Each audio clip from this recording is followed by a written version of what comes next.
All right, thanks for tuning in here to this is a dual channel production. Prime Sports Network and Playbook Experts, so you'll be able to watch this video on both channels. Of course, you know me, Greg DePalma here on Prime Sports Network, and you also know I produce the shows for Mark Lawrence on his Playbook Experts YouTube channel, which you'll be able to find this video as well with. One of the best in the business for a very long time, and you can catch him on Playbook Experts as the premier handicapper of his time, Jim Feist. How's it going, Jim?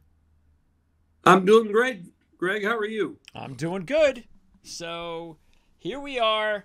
We have a new show we're going to do, and this is going to be reaction video after the championship loss by the Detroit Lions to the San Francisco 49ers. There was a lot said about what was going on with the coaching from Dan Campbell. And I decided it would be a good opportunity to, because I saw Lions fans thought. For instance, I'm going to take a look at this title from Rich Eisen. Our first video is going to be Rich Eisen. And all I did was I looked at the title. It said, "Take the points." Quotes. Rich Eisen on Dan Campbell's head-scratching decision in Lions' loss to 49ers. So I already knew where he was going with this, Jim. And I said, all right, well, I'm going to take these videos, and I'm not even going to watch them because they were on Monday, I'm assuming. And I figured the two of us will watch it together and react off of it. Because I already know, taking a look at some of these titles of these videos, I'm going to disagree with them. So that's why I figured this is a good opportunity for us to react off of this. So let's go ahead and do that. And we're going to start, as obviously mentioned, with Rich Eisen. Do you ever get a chance to watch Rich Eisen, by the way, on his radio show, TV show? I frequently watch him, yes. Okay. All right. So here we go. Let's take a watch and a listen. And it's 4th and short, and you've got the ball on the San Francisco 28-yard line, and you are up 24-10. And what do you do if you're Dan Campbell on a 7-play drive? You go for it. Instead of getting the 3 points, they go for it, and they throw the ball to Josh Reynolds, and the ball's very catchable, and he doesn't grab it. First of all, Jim, at this point in time, keeping in mind the ball was at the 28-yard line. This is the thing that just cracks me up about a couple of these decisions as well. Everybody makes it sound like the ball was at the 5-yard line and the field goal was a chippy. Oh, of course he's going to make it. Instant 3. Guaranteed 3. Meanwhile, San Francisco 49er kicker just missed a 41-yard field goal earlier in the game. And this one, both of them, by the way, were longer than 41 yards. So it wasn't a gimme field goal. It wasn't you took 3 points off the board. Now, I can understand if you want to debate this. I have no problem with that. But I just stop with it was 100% 3 points. I hate that way of thinking. Anyway, what did you think at that point in time watching, Jim? Did you think, first of all, they should go for it? And did you think they were going to go for it? What was the yardage that he had to make?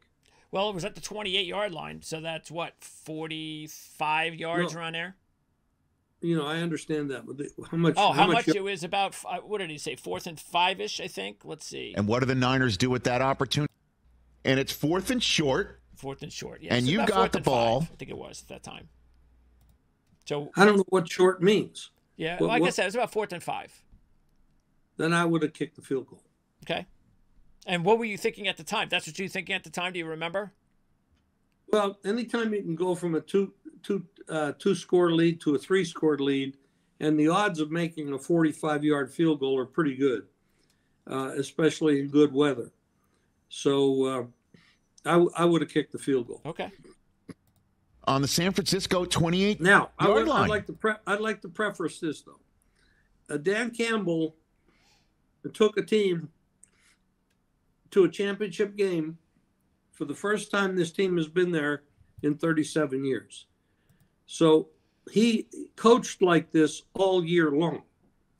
So it's very difficult for me to question what he did because he did it all the time. Yeah. But I think when you look at, you're not comparing apples and oranges. During the season, he played many teams, not all teams, but many teams that were not very good. And a lot of his decisions against those poor teams were successful because they're not very good. But now he's playing the top-rated team in football, and some people might say the second-rated because of Baltimore. But in any case, they're playing a much better team in a very critical one-and-done game. That isn't the case during the regular season. Sometimes you have to modify your decision-making based on the situation you're in. Sure. So while I would not criticize what he did during the season in a regular season game, I have to question what he did in this situation. One and done, chance to go up 3 scores against one of the best teams in football. Very explosive on offense. I think you have to put more pressure. And by going up 3 scores, now if it's 4th and 5, I don't know what the odds are, but I happen to believe the odds of kicking a 45-yard field goal in good conditions is better than 4th and 5. Yeah, and actually, now that I'm thinking about it, because I had time to think about it, it was actually, they had, I believe it was 3rd and 7. And that was the play they ran him on St. Brown. And he got about 5 yards. So it was really about 4th and 2 to 4th and 3. Well, that does change things. Yeah. I didn't know what the yardage was. 4th and 2, if you have to trust your offense. 4th and 2, that's the way he coached. I can't criticize him. If it's me, I'm kicking the field goal because I want to put 3 scores on the board ahead of this team because I know how explosive they are. And quite frankly, my defense, Detroit's defense in that game, if I'm Dan Campbell, is not that good. Sure. They're very vulnerable. So I want to put that third score, that separation up there, 17. I want to be up 17. I don't want to be up 14 because if they score once now, it's a 1-score game. I don't want that. If I can get that 3 points, I'm taking it. Okay. And I'll see exactly what you were saying, and everybody knows regarding the fact that Dan Campbell went for it all year, even though he went for it where 90% of the time it wasn't against teams like San Francisco. The fact is that since I already knew this, we knew this going in. So because we knew this going in, when he went for it, I was okay. I'm not a Lions fan, so maybe I'm going to think differently. Who knows? I got no idea. But all I know is here I've seen the guy go for it all the time. He's going for it again. Okay, go for it. Because it's not like he's like, I'm doing that 100% of the time. Let's recall he did go for it. I mean, he did kick the field goal to go up 3 scores when he had the ball, 4th and 2, 4th and 3 at the goal line. So he was that close. But he understood what a 3-score lead was going to do for them going into the half. And he did kick the field goal in that circumstance. So we do have to make sure we put that in context, that it's not like every single time it was 4th and 2 or 4th and 3 he went for it. Sometimes he did kick the field goal. He made different decisions at different times based on whatever his philosophy is. I don't think anybody can really understand what his philosophy is because he's a different kind of guy. But, when you go for it, you have to understand what you do, what the ripple effect of that is on the other team.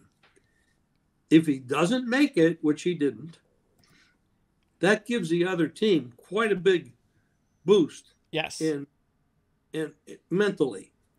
Oh, we stopped them. Now we're only down 2 scores. Thank God we're only down 2 scores. If he makes the field goal, he's down 3 scores. They're down 3 scores.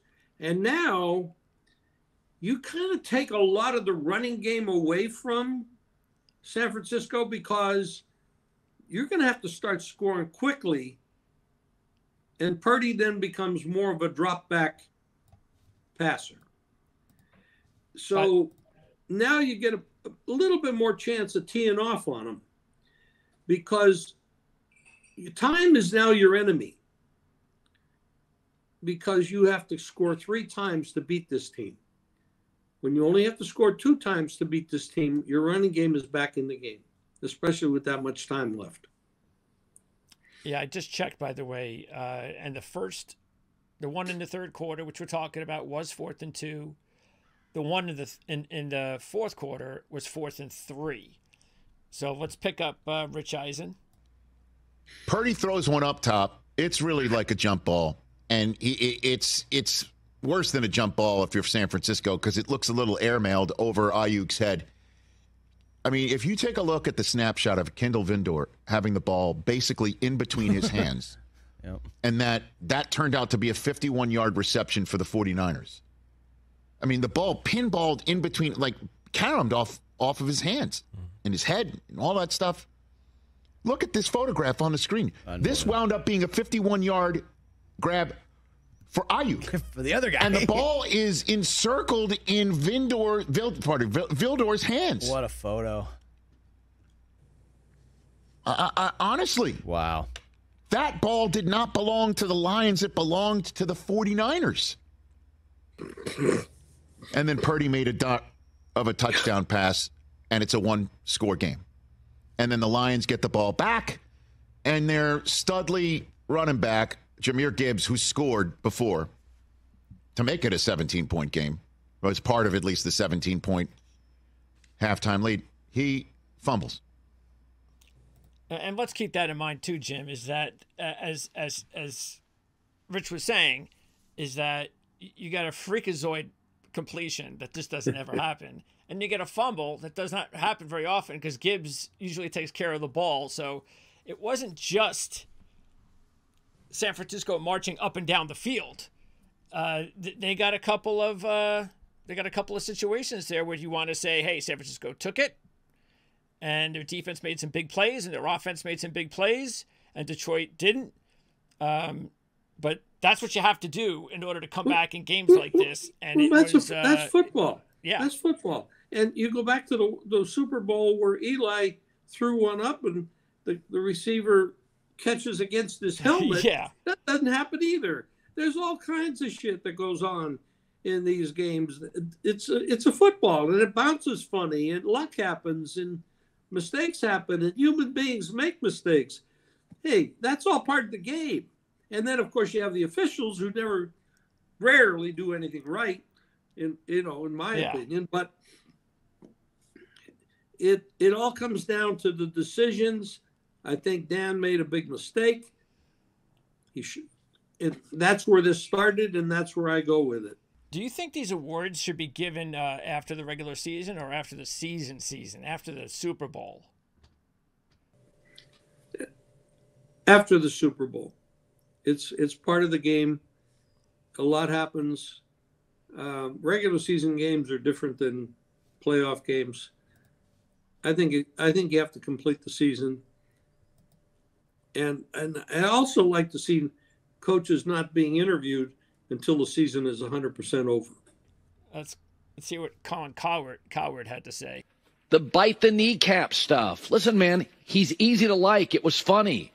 And sad Detroit finally had a coach, big as a house, cool, a vibe, a culture. There's a lot to like. But winning a beer drinking contest is cool too, in college. And then you get a job, and you have real responsibilities. It's called being a grown-up. Detroit now needs to move into the next phase. Work smarter, not always harder. Be emotional, but never be unhinged. Right? Like, Mom and Dad, it's your license. It's your car. You're going to sit at the big boy table now. You know what was a really bad call by Ben Johnson? It was a great call if you were on the side of the Detroit Lions trying to cover the game. Not so much if you were San Francisco trying to cover the game. But when they had the ball inside the 5-yard line and had still held on all 3 of their timeouts, you thought, this is actually working out really well because nobody gets the onside kick. So you know they've got those 3 timeouts. So what they do is they get the touchdown. Now that's great, but they call the timeout because the call on 3rd down was a running call. That call, to me, that was the worst call of the game for me if I'm a Lions fan. That one was a no-brainer. Are you crazy? How could you do that? How could you get rid of that timeout when you know getting rid of that timeout means the only way you're going to win the game now is if you recover the onside kick? In some ways, you knew that you had to get 10, and there are no 10-point plays. So, first of all, you should never have run the running play. That was absolutely stupid. Yeah. To put yourself in a situation to call a timeout is awful, awful coaching. But how do you ensure? I mean, you just cannot get the onside kick anymore. I mean, it's terrible. It's almost less than 2% to get it. I mean, it's terrible. I don't even understand it. I'm sure they say it's. I know that they say it's because of injuries. I'm sorry, but I've watched a lot of onside kicks, and to tell you the truth, I don't recall any time seeing guys like hobble off the field after an onside kick. They must have gotten hurt. Maybe I'm sure I don't know when it happened, but I just don't see it. I don't see how the math makes sense in such an important play that you're going to eliminate it because you're afraid too many guys are going to get hurt. You can't take that play out of the game, and the rules committee makes some stupid decisions, but they're trying, and they make bad decisions, and they go back and reverse some of these things. But in that spot, what do?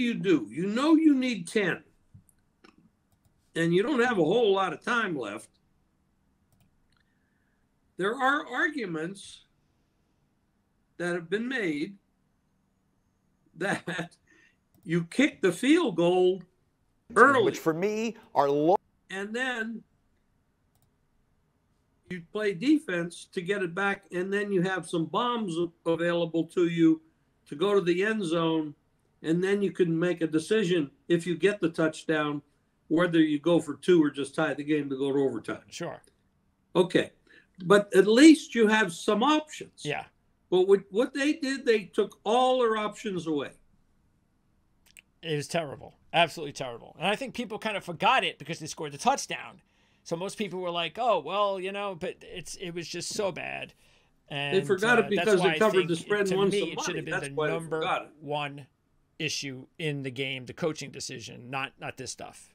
We have bad coaches all over the league. You want to go to another game and just look at what Baltimore did with Kansas City. Kansas City's weakness is their running defense. The running backs for Baltimore ran the ball 6 times in the entire game. Now, they had some other runs by other players, including the quarterback, but their game plan was horrible. Now, when you look at the coaching situation, who would you rather have, Dan Campbell or Kyle Shanahan? So you kind of that's actually a tough one. Shanahan can be too conservative. Yeah. Campbell can be too crazy. Yeah. When you look at the Super Bowl, who's the better coach? The guy that's been to all these Super Bowls and championships? No debate. Or the guy that's been to 2 Super Bowls that have blown both in the fourth quarter? Yeah, no debate. Okay. So, I mean, you got to look at this stuff. I mean, it all matters. Yep. And by the way, Spagnuolo did a good job. Basically what he did was he had like 8 guys in the box. So we're not going to let you run the football. But what Baltimore did was early in the game, they would get 1 yard, they would get 2 yards, and then they just would give up. After a couple of 3 and outs early, they were like, all right, we just can't do this. We can't run this offense this way. We're just going to let Lamar win or lose the game for us. And they just got away from running the football and at least trying it? Because isn't the objective when you have a running team, a physical running team, isn't the objective by the fourth quarter you want that team worn down? Even if you're only getting 2 or 3 yards, 3 or 4 yards, you're still wearing the defense down. And by the fourth quarter, your offense will hopefully, your running game will hopefully break things up. Now you got 4 or 5 yards at a clip, but they just gave it up. You have to mix it up so that the defense doesn't know what the hell you're doing on every play. So, yeah, I mean,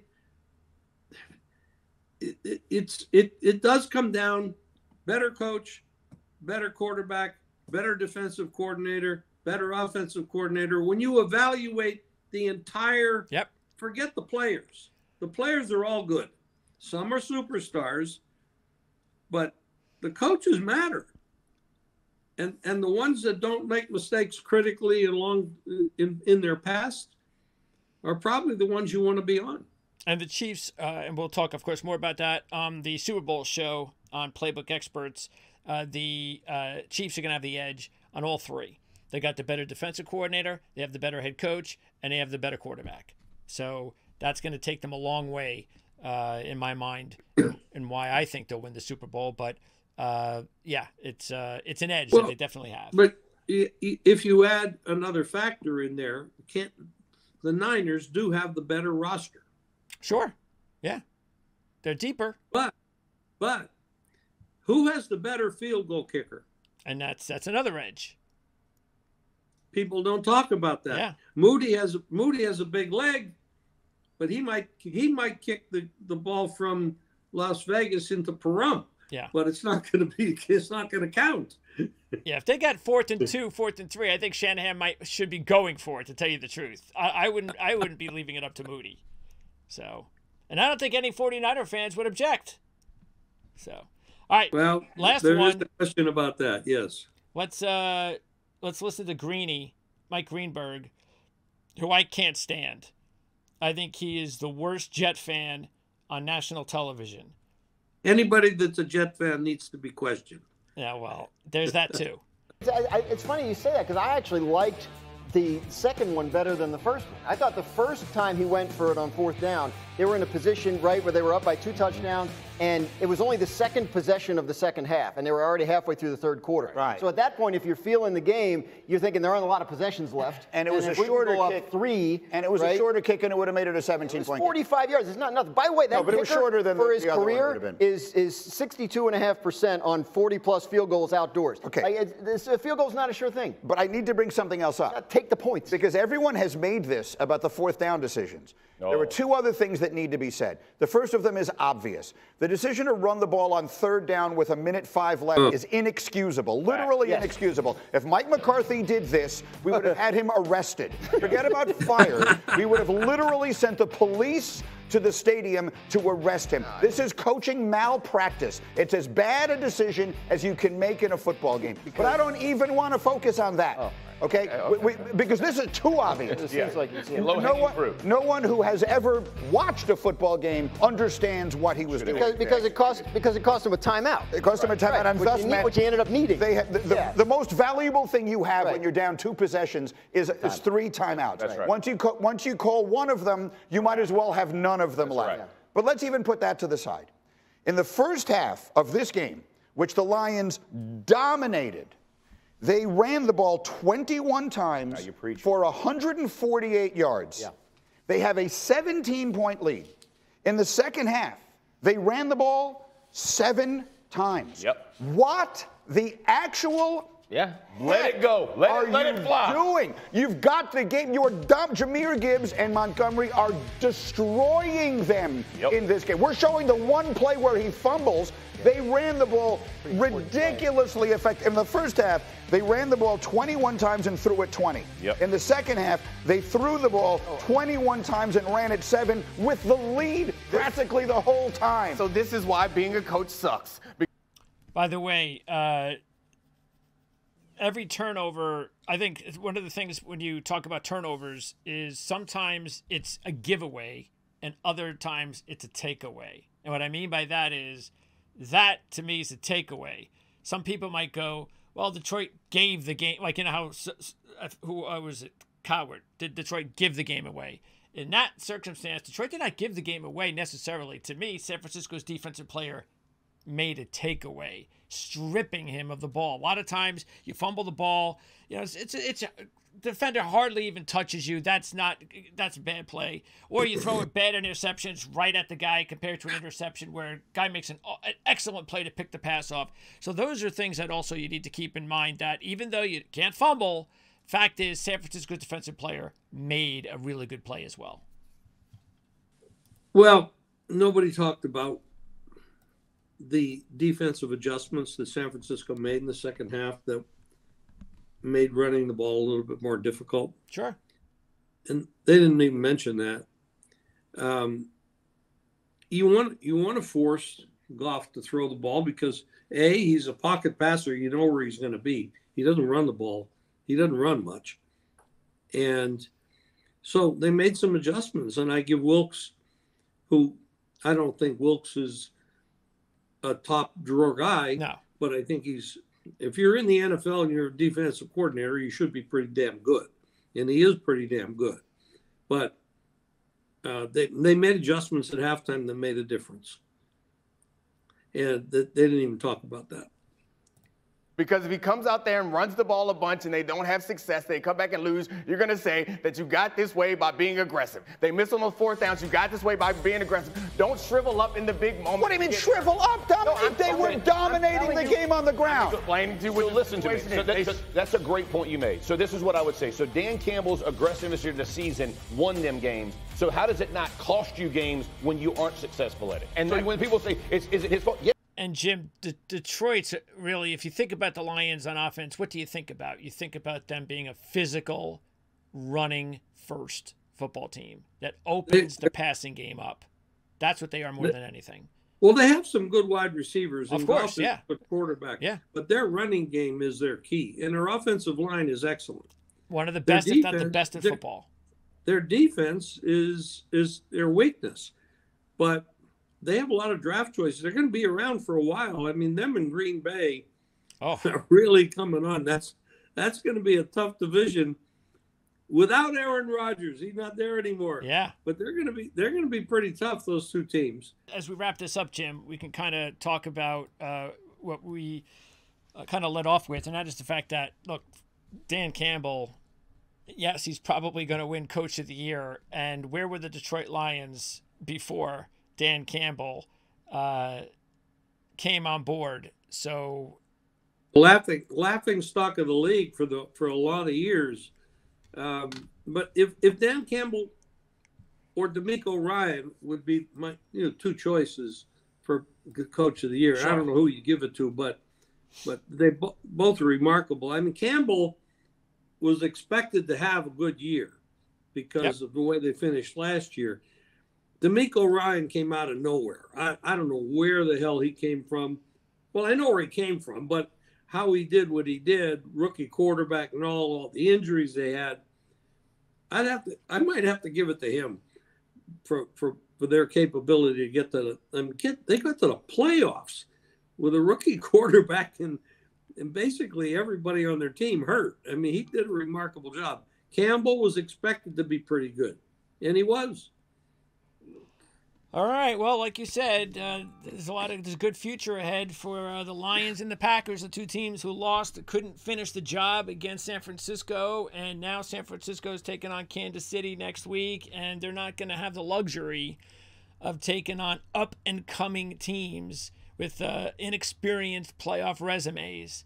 They're going to be taking on Super Bowl championship head coaches and quarterbacks. So if San Francisco wants to win the Super Bowl next week, they better play their best game of the season next week. And I question, what the hell have they been doing against Green Bay and against Detroit? They got way down against both of these teams. They defense. Looked like crap. What happened to the defense? Yeah, I mean, this is a team that's loaded with talent. Loaded. Granted, it's mostly on offense, but they have a lot of good defensive players as well. Where the hell have they been when they went into these games? It's been remarkably bad. And now they've dropped, I believe, their 7th or 8th straight game as a home favorite, something like that. It's amazing how that turned around. after being a dominant home favorite team for a couple of years. But they're not at home. Next Sunday, they're both on the road, the Chiefs and the Niners. So, and I believe it's still a 2-point spread. It is. You think it's going to stay there? 47.5. Well, we're actually seeing money come in on the favorite. You know, we're close to San Francisco. We're close to California. We get a lot of that California money coming in here. My word is that there's some very large money out there hoping to see 3.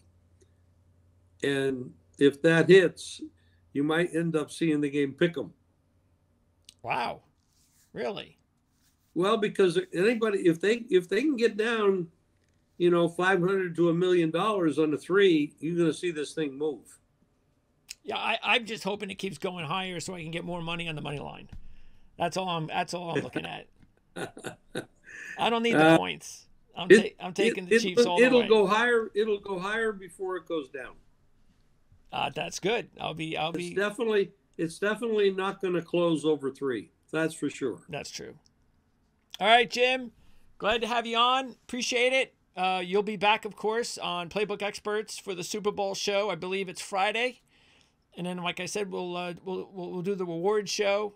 Mark Lawrence, of course, hosting those shows with Andy Isco and Victor, of course, also on board. So, again, appreciate it as always, Jim. And we'll talk to you again real soon. Okay, buddy. Thank you.